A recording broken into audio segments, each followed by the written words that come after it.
And now we are ready for the second talk of the evening, which is not a guide on how to do money laundering, but rather how to fight it. Wojtek, are you with us? Yes, I am. Hello, so please, over to you.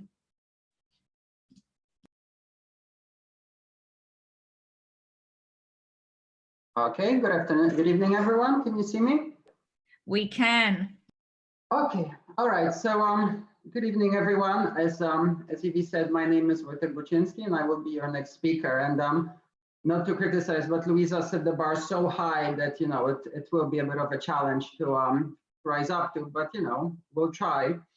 So, by the means of introduction, my name is Wojtek Buczynski. I live in London, and I live a double life. I do. So during daytime, I work for investment management company.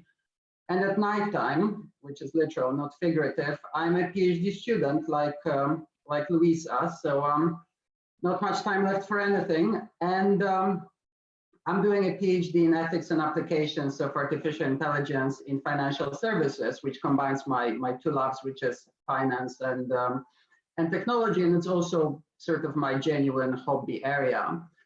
So the way Louisa talked to us about some of the finest, nicest, and cutest things in the world, I will, unfortunately, as a counterbalance, talk about some of the most depressing, sad, and criminal, and also enormous. So I hope I will be able to shine a little bit of a light on it. But as a means of housekeeping, it's a funny thing. I would expect that speaking to 200 or so people will be a fairly new and unique experience, but after 5 weeks of lockdown, I didn't quite expect that doing my hair or wearing clothes, as in any clothes, polyblend, would actually feel quite as new and unique, because when you live on your own and you're a guide, and yeah, your habits degrade really quickly. And also, I'm really looking forward to presenting to all of you, and I'm really thrilled and excited. But I believe my mom is watching it, so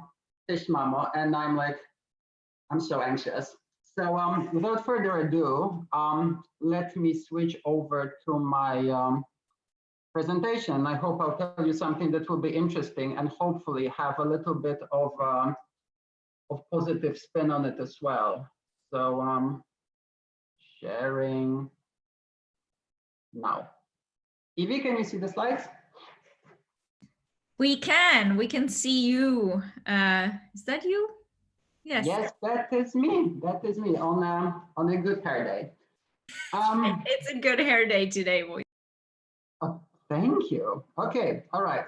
So that's so what I'm going to talk to you about is a really massive crime activity called money laundering, which I'll explain in a little bit of detail.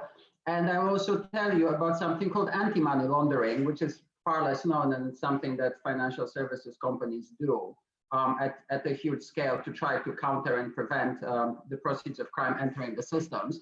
So without further ado, let's start with some definitions. So most of you probably really know what money laundering is. It seems kind of intuitive, right? So the definition that is used in the financial services would say that money laundering is the concealment of origin of illegally obtained money, changing its appearance, changing its nature, so that they eventually appear legitimate.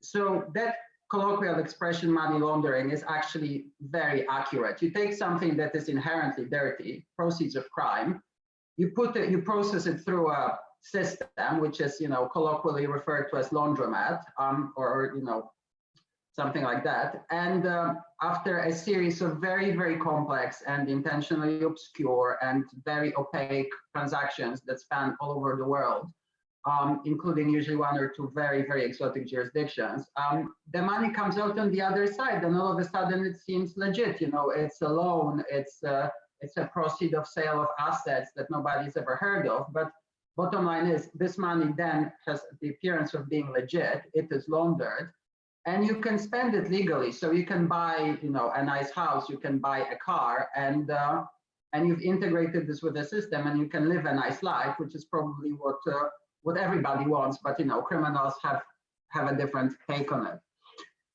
So much for money laundering. What is anti-money laundering? So anti-money laundering is a set of policies and legislation that force financial institutions to monitor, identify, and verify whether our clients are doing something that could be money laundering, corruption, or related activities.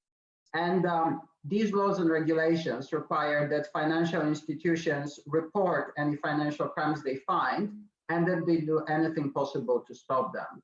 So financial services companies are in a peculiar predicament here because they must not just try to prevent, but also report. And if they fail to report or fail to detect, they can get in trouble themselves. And in the case of a financial company, trouble means an enormous fine, which can go up to billions, and it does. The record fine given last year was, I think, $5 billion for AML failings. And also reputationally, right? Because crime really isn't that sexy anymore these days. So, so much for definitions. Now let's talk about the money. And when you look at the amounts on screen, which comes from United Nations Office of Drug and Organized Crime, if I remember correctly, they are just mind-blowing. So it's a wide band. Obviously, these flows are notoriously difficult to estimate or capture, but a fairly consensual range is somewhere between 800 billion and $2 trillion per year. So I don't know about you, but for me, these amounts of money are completely abstract. So I got you some items for reference. So at the height of Amazon's valuation, Jeff Bezos is worth about 100 billion plus, and he's the wealthiest person who has ever lived in the world. So that's still really far off 800 billion. And I remind you, this is annual. This isn't total. This is year in, year out, every year. So $800 billion is very close to the annual GDP. So the entire output of the entire country, including oil, of Saudi Arabia. 800 billion is what Saudi Arabia produces in a year. 2 trillion is roughly equivalent to annual GDP of Italy, obviously pre-COVID-19. So these are proceeds of crime. They're equivalent to the GDP of a wealthy developed country annually. This is just mind-boggling. And just for further comparison, the GDP of UK in 2018 was 2.85 trillion. So it's very much that ballpark range. So just think about that. This is astonishing. But actually, before we talk about it's easy to get obsessed about the money, and money is sexy. Money buys you things. Money buys you influence. Money is awesome. I love money. And, there is real crime behind this money. And probably quite a lot of it is proceeds of drug trades. And I think some of us may have our attitudes towards drugs closer to Professor David Nutt rather than the government who fired him for advising them that drugs were actually not as bad as alcohol and cigarettes around 2008 or 2010. But still, we are talking real crime here. We are talking human trafficking. We are talking crimes against wildlife. So think about Louisa's presentation. Think about all those beautiful elephants, ivory smuggling, that's there. Think about corruption, arms sales, human trafficking, forced labor, prostitution, God only knows done to children. This is what really generates this exorbitant amount of money. So just think the terrible amount of suffering behind it. There's really nothing sexy about this money. This is bad. This is criminal. There's really nothing awesome about it at all.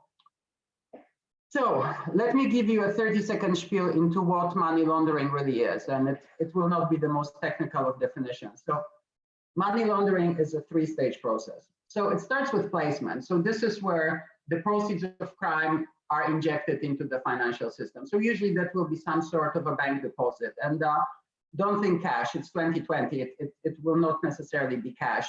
It may be a series of cash deposits. It may be a huge inflow. It may be something else.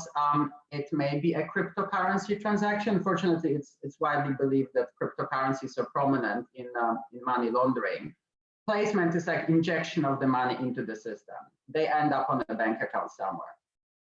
Then comes in something that's called layering, which is the most complex and involved process, whereby this money gets into very, very, very heavy, divergent, distributed rotation all over the world in order to make it more difficult to trace. Now, you probably know that the mantra of financial investigations and forensic accounting is follow the cash. So layering is all about making the cash completely impossible to follow and to trace. And will typically involve this series of transfers, loans, shell companies in various jurisdictions that you probably won't be able to show on the map because they're nothing but a postcode and legal identity. And obviously, none of this is done for free. This comes at a good cost, at a substantial percentage of the actual money. And once the money has circled the system a couple of times and the criminals are confident that now it appears legit and untraceable, is the final process, which is called integration. So this is the other side of the laundromat. The money is clean, you can now enjoy it. And that's purchase of assets, which you can then use for legitimate investments. So it's when you're trying to go legit or appear legit, or simply consumption. And when you have a lot of money, there are just so many things you can buy with them, and criminals do. Those who can afford it. Okay, moving on. So now that you've had the 30-second spiel about what money laundering is and does, and that was not a tutorial, by the way, that is not meant for educational purposes, that is meant for deterrent purposes. Let me tell you a little bit what anti-money laundering is, because this will be a team or a function in a bank or an investment manager that many of you probably don't even know exists, but I suppose you'll be happy to know that it does. So anti-money laundering will be a team of individuals, and I believe that pretty much each financial institution in the developed world has legal and regulatory obligation to have AML function because they have to be able to prove that their client's money is legit, or otherwise they will be fined, which is a very good incentive in financial services. So I think about AML as a team of smart analysts with a forensic streak, and they perform various checks on new and existing clients. So if you're a new client and you want to deposit £1 million cash, yeah, that will flag up one way or another. If you're Joe Average and you deposit, I don't know, £500 on your savings account every month, and all of a sudden you drop 20K, that's probably going to flag up as well. So it's that kind of thing. And obviously in their work, like everyone in financial systems, they are heavy users and are dependent on technology. And there are specialized AML systems which monitor transactions, monitor the clients. And every single day they will generate alerts, and usually plenty of them, especially on the banking side, which the AML team has to investigate. And AML is a tough gig. It's here you can see a little bit of the challenges that the function faces. But first and foremost is if you are an anti-money laundering analyst, your job will have a phenomenal amount of false alerts. We call them false positives.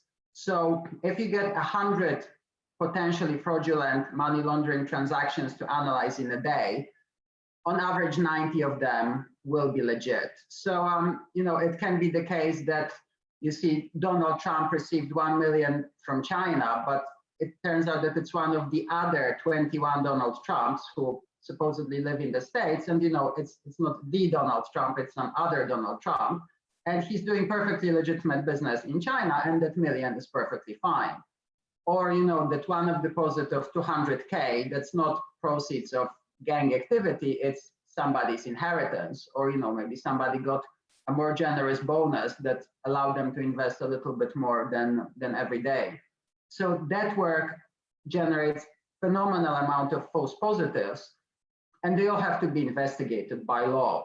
So that is extremely laborious, but I also think it's very, it requires really resilient personality, because if I was doing work in which I know that 90% of what I do is actually false positives, I'm not sure I would have the spirit to to carry on. And it's extremely laborious. It's extremely analytical because criminals have powerful incentives to put a great amount of effort to conceal the funds, and you're just an analyst, so sometimes it's not the battle of equals, and the work can be really, really repetitive. But more on the technology side is that most of modern days AML systems are rules-based. So, for example, they may have a rule that any one of deposit above £10,000 will be flagged up by the system. That's a perfectly reasonable rule, but it's also easy rule to reverse engineer and then break, because then the criminals will just deposit £9,000 or 9,900 at a time, and bam, it won't flag up. You've circumvented the system. Now, also we're talking about incentives and the battle of unequals, and the seizures and forfeitures of proceeds of crime. You may hear that they're at an all-time high, which is probably true, but they are just so phenomenally low in actual terms. So in 2018, Met Police seized a record 94 million worth of proceeds of crime. And you think 94 million pounds, that's staggering amount of money, that's a fortune. But then you will have the statistics that, depending on the source, there's between 100 and 325 billion pounds being laundered in the UK every year. So that 94 million is less than 0.1%. It's next to nothing. So you can see how powerful the incentives the criminals have, and also if they're choosing to play a game of luck, unfortunately, you can see that they have pretty good odds. One thing that incentivizes the financial institutions are the fines. And as you know, since 2008, the regulators haven't been shy about fining the financial institutions in different areas. So in 2019, the fines for AML failings totaled to $8.1 billion, with 2 fines exceeding $1 billion. And the trend is very sharply upwards. And the way it works, if something begins to bite into a financial institution's bottom line, and the $1 billion fine most certainly will, it becomes an area of focus because you want to avoid that fine. You don't want to have to fork out this money for your failings and also suffer reputational damage. And that is a powerful incentive for banks and other financial institutions to really up their game in AML. Which takes us to the part that I find personally most exciting and also most relevant to my area, which is AI. So, as you probably know, the funny thing about AI is that there is no uniform definition, but the sort of working definitions that those are computer systems that can work exhibiting certain features akin to human intelligence, such as inference, drawing conclusions, non-rules-based thinking, etc. And fortunately, very fortunately, artificial intelligence, namely the sub-branch of it called machine learning, can be of phenomenal help and really, really great use in AML activities. And that is something that regulators talk a lot about, in particular, the UK financial regulator, the Financial Conduct Authority. And always, if you hear them talk about AI in financial services, AML will be their primary first use case, just because it is a perfect use case, because they can save analysts a great amount of time by pre-analyzing the alerts and perhaps ranking them in order of probability. So this is highly likely a fraudulent activity. This is almost definitely not one. So the analysts can focus on the higher probability cases. Also, given that it's machine learning, they can try to infer their own rules, and these rules will not necessarily be rigid. So rather than just focus on whether a transaction exceeded 1,000 or 10,000 pounds, they will just see, are there many more transactions coming from Joe Bloggs' account? Is Joe Bloggs simply processing way more money than he ever has? How does a person with a 2,000 pound salary all of a sudden have inflows and outflows in tens or hundreds of thousands? Or, how come those particular individuals have all of a sudden started transferring a lot of money to some unknown foundation in third country that is known not to be very good for anti-money laundering, etc. And the really great thing about machine learning is that their rules will not be deterministic, the rules will be probabilistic. So they can rank a number of cases or a number of rules and say, if a person or if an activity has those characteristics, it is 90% likely to be financial crime. Because don't forget that financial institutions are really tech organizations in disguise. And most of them have huge, huge troves of data. Most of it is relatively well organized. So there's plenty and plenty of data to train machine learning on. And machine learning algorithms love training. They just eat it up. They can't get enough of it. So the more data you feed them, the better outcomes they will give you. And lastly, a machine learning system is indefatigable. It's infinitely scalable, which means that all those analysts who are currently doing this labor themselves, you can free up so much of their time and they can really focus on the more investigative work, on the big ticket items or the most probable cases, and therefore really, really help in detection of genuine crime and get those detection and forfeiture rates substantially higher. And lastly, and that's a personal hope, I would hope that as technology evolves, and there are already some startups in this area, or not even so startups, that this technology will just serve as a stopgate, as a block to so much of the proceeds of crime that just currently making their ways through the financial system undetected one way or another.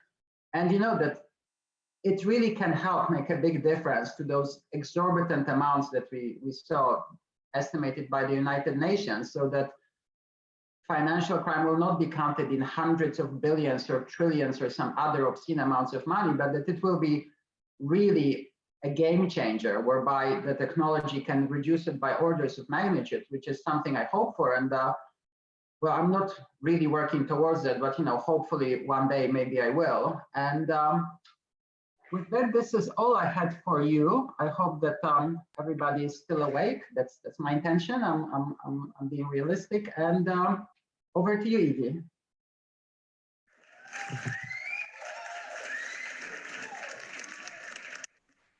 I'm just going to be playing this applause for myself all the time now that I've found it. Susie, do we have any questions for Wojtek? Yeah, we've got absolutely loads of questions. So let me go. So let's kick off with an easy question. What is the best way to launder money? Apparently people are asking for a friend. It's not them. Okay, so actually I would be very, very careful about anybody attempting to launder money these days, because you see those exorbitant amounts of money and you're like, money, and you're blinded. But I would like to tell to this person and their friend that money laundering is a crime, which can end, I mean, not maybe result in death, but if you get caught, your life is effectively over, your job, your career, your family. So I would kind of ask if it's worth it. And yeah, that's my answer. Okay, cool. So we've had a few questions about London being the money laundering capital of the world. And is that the case? And people saying, will that still be the case now? Lockdown means like dodgy kind of pizza delivery companies or like tanning factories or whatever they were called, where people can like put the money through, that they're all shut down. Is that going to have an effect? I think there's actually two components to this question. So the first one is London as the money laundering capital, one of the capitals of the world. And unfortunately, that is most likely true. We've heard those exorbitant amounts, depending on the estimates, 100 to 325 billion sterling every single year. And unfortunately, it's most likely just London. Whether lockdown will make a particular dent, I really don't think so. Sort of everything is on lockdown now. I think lockdown is largely relevant. I'm really, really hopeful that a combination of political goodwill and those new unexplained wealth orders, of which, like literally only a handful were served since they were created, and modern technology, which will probably be really the game changer, maybe will act as a deterrent. And I really hope that there is political goodwill for this as well, because this should not be about one's political sympathies. Crime is crime, And I'm not sure whether we've seen sufficient interest on the highest levels of power in the recent years and decades in that. So I really hope that it will be a combination of more woke politics and cutting edge technology that will hopefully make this big change. That's what I hope for. Great. And what role does the international art market play in this? So artworks can be quite expensive and very portable. Yeah, that's a good question. So let's not forget that when we talk about assets that can be bought or sold with money, it's not just investments as in shares or bonds. It can be diamonds, it can be art, it can be racehorses, it can be drugs, both ways. So I think that art is generally seen as currently one of potential investments. And when you hear about the painting being sold for like $250 million USD in a private transaction somewhere in the Middle East, it's like mind-boggling. We need to be really careful though in pointing fingers, because the money that is being spent on anything, you know, at an auction at Christie's or Sotheby's, this money should be clean.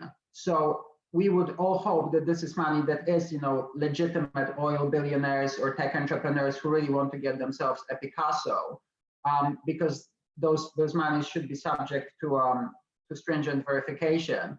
Whether, you know, the level of financial crime is pushing the valuations in the art market inherently upwards, that's anyone's guess. Okay, cool. And can you use AI to hide money laundering? So kind of for the opposite effect?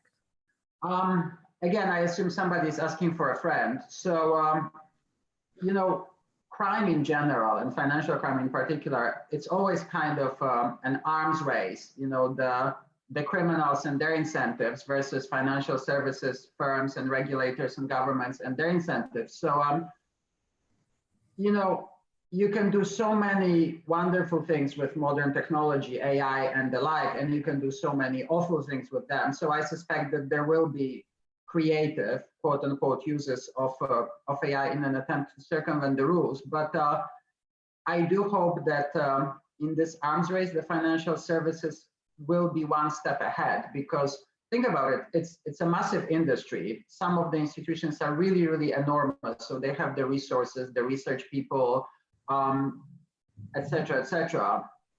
So I'm kind of yes, this is probably going to happen, but I'm kind of hopeful that it will be financial services 1 and criminal 0 often. Great. So a couple more questions. So what is the biggest point of weakness? Is it human corruption or tech vulnerabilities? Actually, you know, I have worked in financial services through almost my entire adult life, so I guess I'm a little bit biased. From my perspective, the way it looks is it's not like banks or investment managers are really clamoring for the dirty money. Oh yeah, just give us more, give us more. Actually, no, this is really toxic money. The risk is totally not worth it. And I think that no financial institution, at least of the, you know, large, modern, developed ones, is really keen to just grab proceeds of crime and launder them advertently or not. So I think the real weakness are the criminals, to be honest. And financial services are doing quite a lot, considering in terms of manpower, in terms of technology. You know, the regulators are on companies' backs all the time with the threat of huge fines.